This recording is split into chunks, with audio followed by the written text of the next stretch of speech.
ಇನ್ನು ಮೈಸೂರು ನಗರಾಭಿವೃದ್ಧಿ ಪ್ರಾಧಿಕಾರ ವಿವಾದ ಅಂದರೆ ಮೂಡ ಹಗರಣದಲ್ಲಿ ಮೈಸೂರು ಹೆಚ್ಚೆಚ್ಚು ಸುದ್ದಿಯಾಗ್ತಿರುವ ಹೊತ್ತಲ್ಲೇ ಈಗ ಮತ್ತೊಂದು ವಿವಾದ ಕೂಡ ಗರಿಗೆದರಿದೆ.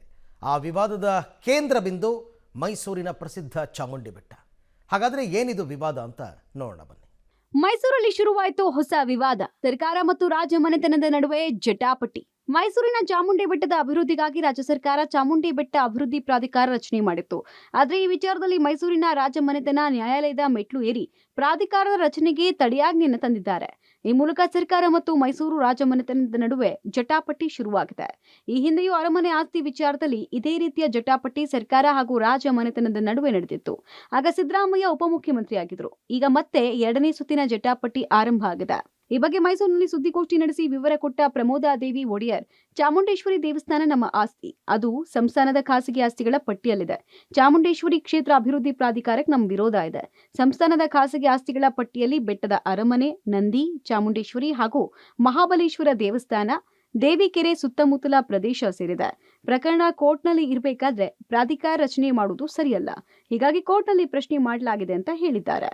ಪ್ರಾಧಿಕಾರ ಈಗ ತಂದಿರೋದು ಹೌದು, ಅದನ್ನೇ ನಾವು ವಿರೋಧ ಮಾಡಿ ಸ್ಟೇ ತಂದಿರೋದು. ಚಾಮುಂಡಿ ಬೆಟ್ಟದ ಪ್ರಾಧಿಕಾರಕ್ಕೆ ನಾವು ಸ್ಟೇ ತಗೊಂಡ್ಬಂದಿದ್ದೀವಿ. ಖಂಡಿತ ನಿರ್ವಹಣೆ ಮಾಡೋಕ್ಕೆ ತಯಾರಿದ್ದೀವಿ. ನಮಗೆ ದೇವಸ್ಥಾನದಲ್ಲಿ ಅದು ಹೆಂಗೆ ನಡ್ಕೊಂಡು ಹೋಗ್ತಿದೆ ಹಂಗೆ ನಡ್ಕೊಂಡು ಹೋಗಬೇಕು ಅನ್ನೋ ಒಂದೇ ಉದ್ದೇಶ ಬಿಟ್ಟು ಇನ್ಯಾವ ಇದು ನಮಗಿಲ್ಲ. ಬೆಟ್ಟ ಉಳಿಸ್ಕೊಳ್ಳೋದು ನಮ್ಮ ಮುಖ್ಯ ಉದ್ದೇಶ. ಬೆಟ್ಟ ಅಂದರೆ ಬೆಟ್ಟನ ಬೆಟ್ಟ ಹಾಗೆ ಉಳಿಸ್ಕೋಬೇಕು. ಯಾವುದು ಸರ್ಕಾರಕ್ಕೆ ಇವ್ರು ಬಿಟ್ಕೊಟ್ಬಿಟ್ಟಿದ್ದಾರೆ ಅದನ್ನ ಯಾವುದು ನಾವು ಕ್ಲೇಮ್ ಮಾಡ್ತಾ ಇಲ್ಲ. ಇವ್ರು ಸರ್ಕಾರಕ್ಕೆ ಕೊಟ್ಟಿರೋದು ಯಾವುದು ನಾವು ಕೇಳ್ತಾ ಇಲ್ಲ.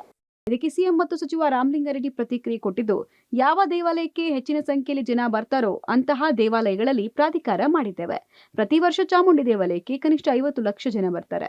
ಮೂಲಭೂತ ಸೌಕರ್ಯಗಳನ್ನು ಒದಗಿಸೋಕೆ ಹಾಗೂ ಅಭಿವೃದ್ಧಿಯ ದೃಷ್ಟಿಯಿಂದ ಪ್ರಾಧಿಕಾರ ಮಾಡಿದ್ದೀವಿ.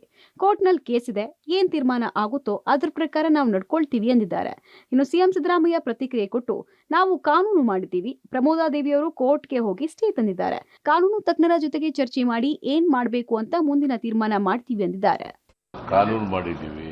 ಪ್ರಮೋದಾದೇವಿಯವರು ಕೋರ್ಟ್ಗೆ ಹೋಗಿ ಅದು ಇಂಪ್ಲಿಮೆಂಟ್ ಮಾಡಬಾರ್ದು ಅಂತ ಸ್ಟೇ ತಗೊಂಡಿದ್ದಾರೆ. ಅದು ಕಾನೂನು ತಜ್ಞರ ಜೊತೆ ಮಾತಾಡಿ ಏನ್ ಮಾಡಬೇಕು ಅಂತ ಕ್ರಮ ತಗೊಂಡು ಚಾಮುಂಡಿ ಬೆಟ್ಟಕ್ಕೆ ಕನಿಷ್ಠ 50 ಲಕ್ಷ ಜನ ಆದ್ರೂ ಬರ್ತಾರೆ ವರ್ಷಕ್ಕೆ. ಅದಕ್ಕೆ ಮೂಲಭೂತ ಸೌಕರ್ಯಗಳು ಒದಗಿಸಬೇಕಾಗಿದ್ರೆ ಪ್ರಾಧಿಕಾರ ಮಾಡಿದ್ರೆ ಅಭಿವೃದ್ಧಿ ಕಾಣಬಹುದು ಅಂತ ಒಂದು ಯೋಚನೆ ಇಟ್ಕೊಂಡು ಮಾಡಿದ್ದೀವಿ. ಹಿಂದೆ ಎಲ್ಲ ಬಹಳ ಕಡಿಮೆ ಜನ ಬರ್ತಿದ್ರು, ಅವಾಗ ಯಾವ ಸಮಸ್ಯೆಗಳು ಬರ್ತಿರಲಿಲ್ಲ. ಈಗ ಭಕ್ತಾದಿಗಳು ಜಾಸ್ತಿ ಆಗಿದ್ದಾರೆ. ಆ ಉದ್ದೇಶದಿಂದ ಸರ್ಕಾರ ಮಾಡಿದೆ. ಮೊದಲು ಮುಜರಾಯಿ ಇಲಾಖೆದಲ್ಲೇ ದೇವಸ್ಥಾನ ಇದ್ದಿದ್ದು, ಮತ್ತೆ ಈ ಕೋರ್ಟಲ್ಲಿ ಕೇಸ್ ಇದೆ. ಕೋರ್ಟಲ್ಲಿ ಏನು ತೀರ್ಮಾನ ಆಗುತ್ತೆ ಅದರ ಪ್ರಕಾರ ನಡೆಯುತ್ತೆ. ಒಟ್ಟಾರೆ ಈಗ ಮೈಸೂರಿನಲ್ಲಿ ಹೊಸ ವಿವಾದದ ಚರ್ಚೆ ಜೋರಾಗಿದೆ. ಈ ವಿವಾದಕ್ಕೆ ನ್ಯಾಯಾಲಯದ ಆದೇಶದಿಂದ ಮಾತ್ರವೇ ತೆರೆ ಎಳೆಯಬಹುದಾಗಿದೆ. KP Nagaraj, public TV, Mysuru.